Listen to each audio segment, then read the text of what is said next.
శుక్లాం బ్రహ్మ విచారసార పరమాద్యాం జగద్వ్యాపినీం వీణా పుస్తకధారిణీం అభయదాం జాడ్యాంధకారాపకాం హస్తే స్ఫాటికమాలికాం విదదతీం పద్మాసనే సంస్థితాం వందే తాం పరమేశ్వరీం భగవతీం బుద్ధిప్రదాం శారదాం. శ్రీ మహాగణాధిపతయే నమః. శ్రీ మహాసరస్వత్యై నమః. శ్రీ గురుభ్యో నమః. 2026వ సంవత్సరము మార్చి నెలలో, ముందుగా ఈ మార్చి మాసంలో గ్రహస్థితి ఎలా ఉంది అనే విషయాన్ని మనం చూసినట్టయితే, రవి 14వ తారీఖు వరకు కుంభరాశిలో సంచరిస్తున్నాడు. తదనంతరం మీనరాశిలోకి ప్రవేశిస్తున్నాడు. కుజుడు కుంభరాశిలో సంచరిస్తున్నాడు. బుధుడు కుంభరాశిలో సంచరిస్తున్నాడు. గురువు మిథున రాశిలో సంచరిస్తున్నాడు. శుక్రుడు మీనరాశిలో సంచరిస్తూ 26వ తారీఖున మేషరాశిలోకి ప్రవేశిస్తున్నాడు. శని మీనరాశిలో సంచరిస్తున్నాడు. రాహువు కుంభరాశిలో, కేతువు సింహరాశిలో సంచరిస్తున్నారు. ఈ విధంగా గ్రహస్థితి ఉంది. అయితే ఈ గ్రహస్థితి మూలకంగా మకర రాశిలో జన్మించినటువంటి పురుషులకు మార్చి మాసంలో గోచార ఫలితాలు ఎలా ఉన్నాయో తెలుసుకుందాం. మార్చి మాసంలో ఉన్నటువంటి గ్రహస్థితి, సంచారము, స్థానాలు, ఆ గ్రహాల యొక్క కారకత్వాలు, వీటన్నిటిని కూడాను మనము సాముదాయికంగా ఒక కాంబినేషన్లో మనం చూసినట్టయితే, మకర రాశి వారికి ఈ నెలలో పనులు ఆలస్యంగా పూర్తయ్యే అవకాశాలు ఉన్నాయి. పనులు పూర్తి అవుతాయి, కానీ ఆలస్యంగా పూర్తి అవుతాయి. దానిపైన మనసు నిలపండి, ఇంకా కొంత ఎఫర్ట్స్ ఎక్కువ పెట్టండి. ఇకపోతే ఉద్యోగంలో ఉన్నటువంటి వారికి బాధ్యతలు పెరుగుతాయి. పనులు ఎడిషనల్గా మీకు యాజమాన్యము అప్పగించేటువంటి అవకాశాలు ఉన్నాయి. తద్వారా ఒత్తిడి పెరుగుతుంది. ఇన్ టైం లోపల పనులు పూర్తి చేయాలి అనేటువంటి ఒక మనస్తత్వం, పనులు పూర్తి కాకపోవడము, ఇలాంటి వాటి మూలకంగా ఏమవుతుంది, చివరికి ఒత్తిడికి గురవుతారు. తద్వారా కొంత ఆరోగ్య విషయమై మీరు జాగ్రత్త పడడం చాలా అవసరము. ముఖ్యంగా ఉద్యోగస్తులు ఆఫీసులో ఉన్నతాధికారులతో, అంటే మీ పై అధికారులతో, హైఅప్స్తో జాగ్రత్తగా ఉండాలి. వారితో మాట్లాడుతున్నప్పుడు కానివ్వండి, వారితో వ్యవహారం చేస్తున్నప్పుడు కానివ్వండి, మీరు చాలా అన్యోన్యంగా ఒక ప్రేమ భావంతో ఉన్నట్టయితే పనులు పూర్తి అవుతాయి. అయితే మీ పనితనానికి మట్టుకు గుర్తింపు లభిస్తుంది. ఆఫీసు లోపల ప్రమోషను, పదోన్నతి ఇలాంటివి వచ్చే అవకాశాలు ఉన్నాయి. అయితే వాటి లోపల అవి మీ చేతికి రావడానికి కొంత ఆలస్యం జరుగుతుంది. మిగతా గ్రహస్థితి మూలకంగా కొంత ఆలస్యంగా మీకు అందేటువంటి అవకాశం కనబడుతుంది. వ్యాపారస్తులకు లాభాలు యావరేజ్గా ఉండే అవకాశాలు ఉన్నాయి. అంటే మీరు ఊహించినంత లాభాలు రావు, కానీ ఒక మోస్తరుగా మీకు లాభాలు చేతికి అందేటువంటి అవకాశాలు బాగా కనబడుతున్నాయి. ముఖ్యంగా వ్యాపారస్తులు పెట్టుబడులు పెట్టేటప్పుడు జాగ్రత్త వహించాలి. ఇకపోతే అనుకోని ఖర్చులు ఫోర్స్డ్గా మీకు ముందుకు వచ్చే అవకాశాలు ఉన్నాయి. ఇంటి మరమ్మతుల మూలకంగా, వాహనముల రిపేర్ల మూలకంగా, ఫైన్స్ పడడం మూలకంగా, అంటే ఇన్ టైంలో మీరు కట్టవలసినవి కట్టకపోవడం మూలకంగా, ఇలాంటివి అన్నీ కూడాను మనకు ఫోర్స్డ్గా ముందుకు రావడము, తద్వారా ఖర్చులు పెరగడము అనేటువంటిది గోచరిస్తుంది. ఇకపోతే కుటుంబం లోపల చిన్న చిన్న వివాదాలు, భార్యాభర్తల మధ్యన, పిల్లల మధ్యన, కుటుంబ పెద్దలతో చిన్న చిన్న విభేదాలు తలెత్తేటువంటి అవకాశాలు ఉన్నాయి. కాబట్టి వీటిని మీరు సార్ట్అవుట్ చేసుకోవాలి. అంటే ఎక్కువ డీప్గా మీరు వెళ్లకుండా ఉన్నట్టయితే మీకు మంచి ఫలితాలు ఉంటాయి. ప్రయాణాలు అనుకూలంగా ఉన్నప్పటికీ కొన్ని ఇబ్బంది, అలసట ఇలాంటివి కలిగేటువంటి అవకాశాలు ఉన్నాయి. కాబట్టి ప్రయాణాలను మీరు అయినంత మట్టుకు తగ్గించుకోవడం మంచిది. కోర్టు వ్యవహారాలు వాయిదా పడతాయి. స్నేహితుల సహాయము లభిస్తుంది, కానీ ఇన్ టైంలో లభించదు, కొంత ఆలస్యంగా లభించేటువంటి అవకాశాలు ఉన్నాయి. ఇక బ్యాంకు రుణాలు లేదా వ్యక్తుల దగ్గర మీరు రుణాలు తీసుకునేటప్పుడు జాగ్రత్తలు వహించండి. వాటిని తిరిగి తొందరగా రిపేర్ చేయడానికై మీరు ప్రయత్నాలు చేయండి. గ్రహస్థితి ప్రతికూలంగా ఉన్నప్పుడు మనము ఏమి చేయాలి? మన వైపు నుండి కొన్ని కర్తవ్యాలు మనకు శాస్త్రంలో చెప్పబడి ఉన్నాయి. ఒకటి ప్రధానంగా ఏ గ్రహాలైతే మనకు ప్రతికూలంగా ఉన్నాయో వాటికి సంబంధించినటువంటి కారకత్వాలు, వాటికి సంబంధించినటువంటి వాటిపై మనము నియంత్రణతో ఉండాలి. అంతేకాకుండా అనుగ్రహము కొరకై కొన్ని పరిహారాలు చేసుకోవాలి. సూర్యుడు ప్రధానమైనటువంటి గ్రహము. సూర్యుడు ప్రతికూలంగా సంచరిస్తున్నప్పుడు అనారోగ్య సమస్యలు కానివ్వండి, శారీరక రుగ్మతలు, మానసికంగా ఇబ్బందులు, పనుల లోపల ఆటంకాలు, ఇలాంటివి మనకు జరిగేటువంటి అవకాశాలు ఉంటాయి.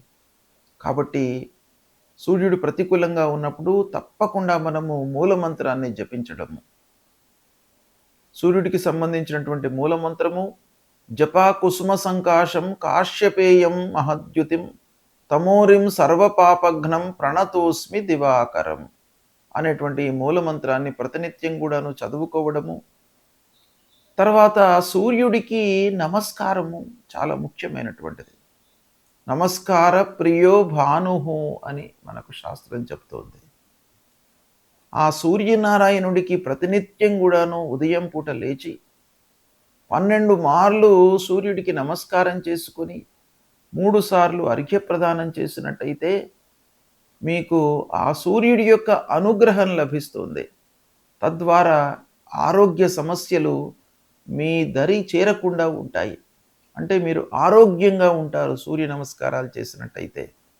కనుక ప్రతి వాళ్ళు కూడాను సూర్యుడు ప్రతికూలంగా ఉన్నప్పుడు, సూర్యుడు 3, 6, 10, 11 ఈ స్థానాలలో సంచరిస్తున్నప్పుడు శుభ ఫలితాలను ఇస్తాడు. ఇవి కాకుండా మిగతా స్థానాలలో సంచరిస్తున్నప్పుడు మీరు పరిహారం చేసుకోండి. ప్రతినిత్యం కూడాను సూర్యుడికి నమస్కారాలు చేసినట్టయితే మీకు చాలా మంచి ఫలితం వస్తుంది. కనుక దీన్ని దృష్టిలో పెట్టుకోండి.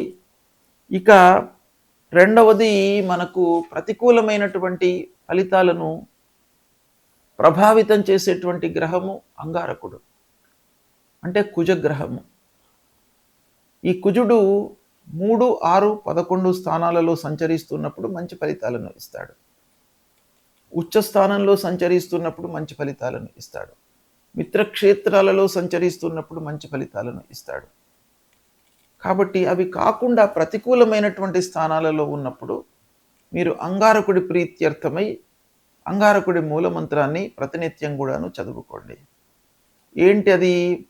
ధరణీ గర్భసంభూతం విద్యుత్కాంచన సన్నిభం కుమారం శక్తిహస్తంచ మంగళం ప్రణమామ్యహం అనేటువంటి ఈ మూలమంత్రాన్ని ప్రతినిత్యం కూడాను చదువుకోండి.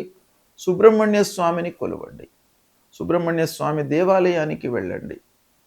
సుబ్రహ్మణ్య స్వామి దేవాలయానికి వెళ్ళి ఆ భగవంతుడి యొక్క అనుగ్రహాన్ని పొందినట్టయితే మీ లోపల ధైర్యము, ఆత్మవిశ్వాసం పెరుగుతుంది. ధైర్యము, సాహసము, ఆత్మవిశ్వాసం అనేటువంటిది చాలా ముఖ్యమైనటువంటిది. పనుల లోపల మనకు విజయం చేకూర్చడానికి ఆత్మవిశ్వాసం చాలా ముఖ్యమైనటువంటి పాత్రను పోషిస్తుంది. కాబట్టి అది మీకు సుబ్రహ్మణ్య స్వామిని కొలవడం మూలకంగా వస్తుంది. కాబట్టి సుబ్రహ్మణ్య స్వామి దేవాలయానికి వెళ్ళండి. ఇక బుధుడు మీకు మంచి ఆలోచనలను, సమయస్ఫూర్తిని, తర్వాత వ్యాపారంలో మీకు అనుకూలతను ఇచ్చేటువంటి గ్రహము. అలాంటి బుధుడు మీకు ప్రతికూలంగా ఉన్నప్పుడు మీరు విష్ణు సహస్రనామ పారాయణం చేయండి. బుధుడికి సంబంధించినటువంటి మూలమంత్రంతో పాటుగా విష్ణు సహస్రనామ పారాయణము. ఒకవేళ విష్ణు సహస్రనామం చేయడానికి మీకు సమయము చిక్కనట్టయితే అందులో విష్ణు సహస్రనామాలలో ఉన్నటువంటి చివరి శ్లోకము వనమాలి గదీ శారంగి శంఖీ చక్రీ చ నందకి శ్రీమాన్ నారాయణోర్విష్ణు వాసుదేవోభిరక్షతు అనేటువంటి ఈ మంత్రాన్ని ప్రతినిత్యం కూడాను చదువుకున్నట్టయితే మీకు ఆ భగవంతుడు శ్రీమన్నారాయణుడు మీకు మంచి ఆలోచనలను, సమయం లోపల నిర్ణయాలను తీసుకునేటువంటి ఒక మంచి బుద్ధిని ఇస్తాడు. తద్వారా మీకు వ్యాపారంలో లాభం చేకూరుతుంది. ఉద్యోగంలో మీరు మంచి స్థితిలో ఉంటారు. మంచి పనితనాన్ని మీరు ప్రదర్శిస్తారు.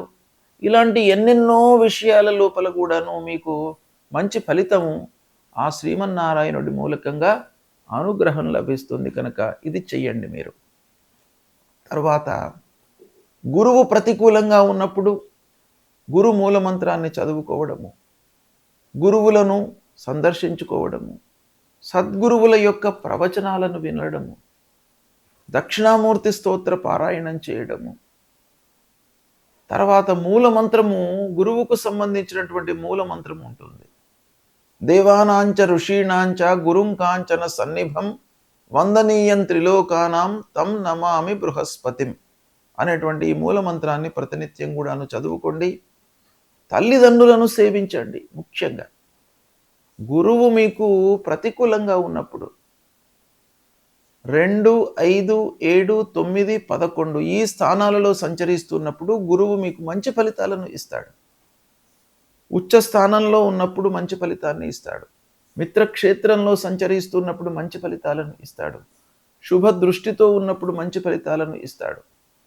కనుక ఇది కాకుండా మిగతా స్థానాలలో సంచరిస్తున్నప్పుడు తప్పకుండా మీరు ఈ గురువుకు సంబంధించినటువంటి పరిహారాలు చేసుకోవాలి. ఏ స్థానంలో ఉన్నప్పటికీ తల్లిదండ్రుల యొక్క ఆశీర్వచనము, అనుగ్రహము మీకు చాలా అవసరము. కనుక ప్రతినిత్యం కూడాను తల్లిదండ్రులను మీరు సేవించండి. వాళ్ళ యొక్క ఆరోగ్య సమస్యలు, వాళ్ళ యొక్క బాగోగులను మీరు తెలుసుకోండి. వాళ్ళ మూలకంగా మీకు చాలా మంచి జరుగుతుంది. కాబట్టి తల్లిదండ్రులను ప్రేమించండి. ఇక శనీశ్వరుడు, శని మూలకంగా మీకు కొన్ని పనుల లోపల ఆలస్యము, ఆర్థిక సమస్యలు జరుగుతాయి. కాబట్టి శని ప్రీత్యర్థమై హనుమాన్ చాలీసా చదువుకోండి. శనిగ్రహాన్ని నవగ్రహాల లోపల పశ్చిమ దిశ లోపల శనీశ్వరుడు ఉంటాడు. ఆ శనీశ్వరుడికి సంబంధించినటువంటి మూలమంత్రం చదువుకోండి. అదేవిధంగా రాహుకేతువులకు సంబంధించినటువంటి మూలమంత్రాలు, అమ్మవారిని దర్శించుకోవడము, విఘ్నేశ్వరుణ్ణి పూజించడము ఇలాంటివి చేసినట్టయితే మీకు గ్రహస్థితి మూలకంగా కలిగే దుష్ప్రభావము, దుష్ఫలితాలు దూరమయ్యి ఆ భగవంతుడి యొక్క అనుగ్రహం లభిస్తుంది. శుభం.